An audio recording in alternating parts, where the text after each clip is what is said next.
Salut à tous. C'est une drôle d'histoire qu'on va vous raconter en fait. Parce que bonjour Marie Masson. Bonjour Stéphane. Vous êtes en fait l'idée, c'est donc on va parler de soutien scolaire. Ok. Donc à la limite parlons enjeu soutien scolaire, c'est-à-dire aujourd'hui la demande de soutien scolaire, c'est le pendant de nos résultats qui se dégradent, l'angoisse des parents, le déficit de compétences, enfin tout ce cycle-là dans lequel on est aujourd'hui en France. Oui, c'est-à-dire qu'on a de multiples difficultés. On a déjà la réforme du bac qui est très difficile à gérer pour les élèves parce qu'on leur demande des efforts tout le temps. Chaque note compte pour le bac, donc ça génère une tension très forte sur les élèves. À cela s'ajoute le Covid, on va pas se mentir. Non, attends, je t'arrête là-dessus parce que on se disait contrôle continu, finalement c'est plus simple, c'est moins d'angoisse. Non, en fait au quotidien. Pire, les pauvres élèves, vraiment.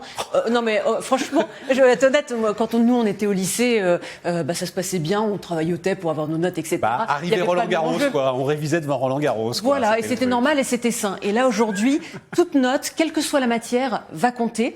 Alors certes, il y aura des évaluations, il va y avoir une épreuve de français, deux épreuves pour les spécialités en terminale, le grand oral et la philo, mais il n'empêche qu'autour de tout ça, toute note devient importante et donc on a un stress permanent sur nos élèves. Et ça, je trouve ça très dur. Mais qui s'ajoute aussi quand même à un stress général sur la qualité de l'enseignement. Alors oui, évidemment, c'est-à-dire que les élèves se questionnent, les élèves constatent qu'ils sortent de cours, qu'ils ne comprennent pas les cours, donc ils commencent à chercher des vidéos par-ci, par-là sur Internet pour se renseigner, mais le problème, c'est un peu comme partout. Les ressources sur libre accès, c'est très bien, mais il y a de tout. Il y a du bien, il y a du moins bon. Et donc les élèves commencent à se former, à essayer de compenser ce qu'ils n'ont pas en cours avec des vidéos et qui ne sont pas forcément de bonne qualité et qui ne savent pas forcément travailler comme il faut non plus. Donc si vous voulez, on a des élèves qui sont motivés, qui veulent réussir et qui se retrouvent à essayer des techniques qui marchent plus ou moins bien. Marie, tu étais prof à Sainte-Geneviève ? Oui, exactement. Alors pour ceux qui ne connaissent pas Sainte-Geneviève, c'est la crème de la crème. Hein, oui, effectivement. Voilà. Donc c'était une très bonne, et c'est toujours une très bonne prépa, effectivement, où c'est sûr que c'était pas les mêmes. C'est peut-être là où quand même, tu as peut-être une vision et un prisme un petit peu déformé, parce qu'effectivement, alors je crois que le petit nom de Sainte-Geneviève, c'est Ginette, c'est ça, hein, voilà.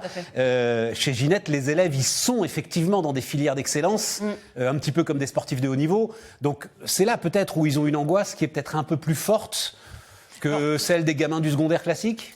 Je trouve qu'étonnamment, les élèves en classe préparatoire aux grandes écoles se portent mieux aujourd'hui mentalement que nos élèves de lycée. Parce qu'en fait, ils ont un objectif. Ouais. Ils sont en prépa, ils savent qu'ils doivent travailler. Les règles du jeu sont simples en prépa. On est bon soldat, on fait ce que les professeurs disent de faire. On a notre concours. Et ça, je le sais. J'ai enseigné pendant 12 ans à Ginette. Je sais très bien, effectivement, comment il faut travailler pour y arriver. Et je sais très bien que, quel que soit le niveau de départ de l'élève, s'il accepte d'être guidé, s'il accepte les consignes, les règles et la méthodologie à appliquer, il y arrivera. Mais en terminale, et c'est plus le flou artistique. Ils ont cette angoisse de Parcoursup qui, pour autant, n'est pas angoissant quand on s'y prend comme il faut. Mais bref, ils ont une angoisse d'être pris dans les filières qu'ils désirent avoir. Et donc, ça fait une angoisse de plus en plus jeune à un moment où ils ne sont pas matures, à un moment où finalement, ils ne savent même pas vraiment ce qu'ils veulent faire plus tard. Et voyez, la réforme du bac, sa plus grande difficulté, c'est qu'on demande à des élèves en seconde, donc des bébés, d'essayer de choisir les 3 spécialités qu'ils vont prendre et qui vont être décisives pour leur avenir.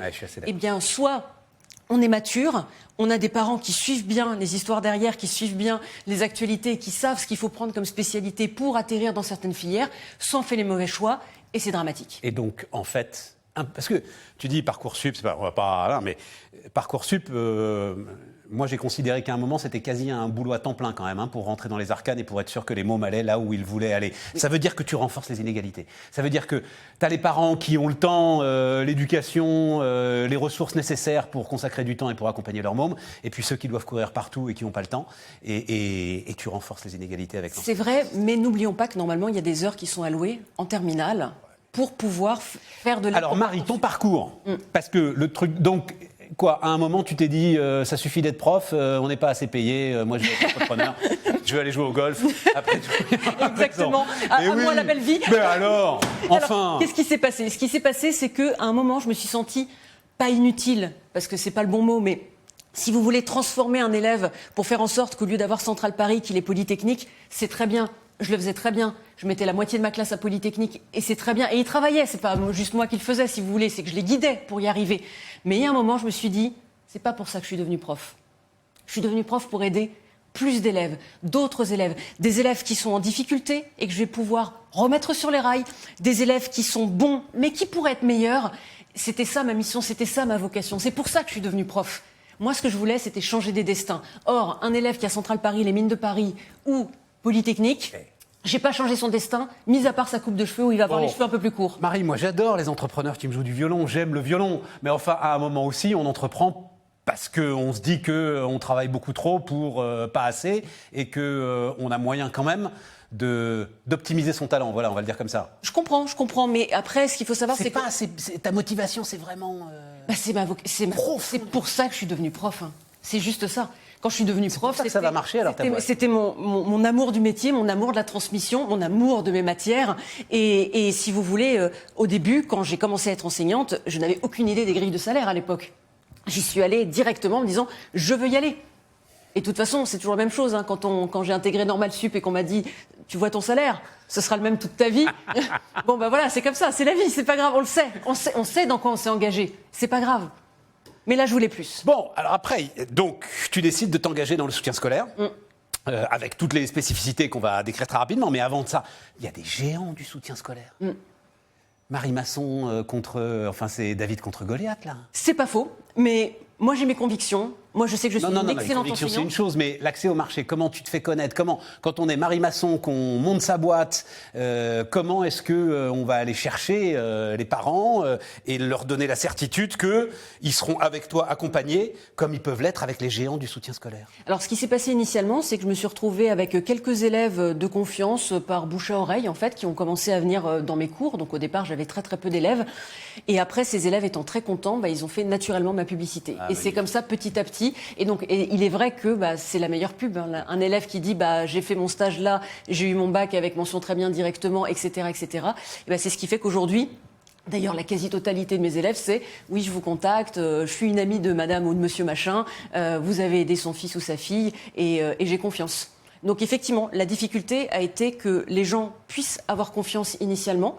Et moi, comme je fais des prestations avec mon cœur et toute mon énergie, et forcément ça marchait. Oui, mais alors maintenant, Marie, devant toi, il va falloir scaler, comme on dit des entrepreneurs. Il est vrai. Il va falloir monter en puissance. Oui. Donc il va falloir qu'il y ait une autre Marie Masson qui vienne rejoindre Marie Masson, parce que ton temps n'est pas extensible. Oui, et je ne suis pas schizophrène, donc on ne va pas pouvoir... Exactement. Voilà. Mais effectivement... Et il n'y a pas de dispositif d'automatisation dans ce que tu proposes? Non, aujourd'hui, il n'y en a pas. Et donc, c'est ce que j'essaye de mettre en place. Effectivement, aujourd'hui, je suis en train de préparer une solution digitale à Courmasson qui s'appelle Dimitri, en hommage à un chimiste qui s'appelle Dimitri Mendeleïev, dont je suis fan. Et en fait, l'objectif de Dimitri, c'est justement de pouvoir aider un plus grand nombre d'élèves. Et justement de proposer, par exemple, ma méthodologie de travail, d'être capable de l'étendre à plus d'élèves, à les aider, à les coacher au quotidien, sans pour autant que ce soit forcément moi qui sois juste derrière systématiquement. Mais vous savez, c'est quand même difficile de trouver aussi, il faut le dire, des professeurs de confiance. C'est aussi pour ça que c'est très difficile. Et surtout, moi j'ai une particularité, c'est que je sais accompagner un élève après un cours. C'est-à-dire qu'une fois que j'ai eu cet élève, je sais comment le coacher pour lui dire quoi faire, pour lui dire comment progresser. Je sais l'orienter pour le mener vers la voie qui lui permettra de réussir et à la fois de s'épanouir. Mais ça, c'est pas forcément donné à tout le monde. Et c'est aussi pour ça qu'il faut, malgré tout, derrière tout ça, que je reste, si vous voulez, que je tienne les rênes et que même si je propose du digital, je dois être là. Je dois être là derrière, je dois être sur le terrain. Marie Masson, Courmasson donc, hein, voilà. Allez voir ça, il y a au moins de l'enthousiasme.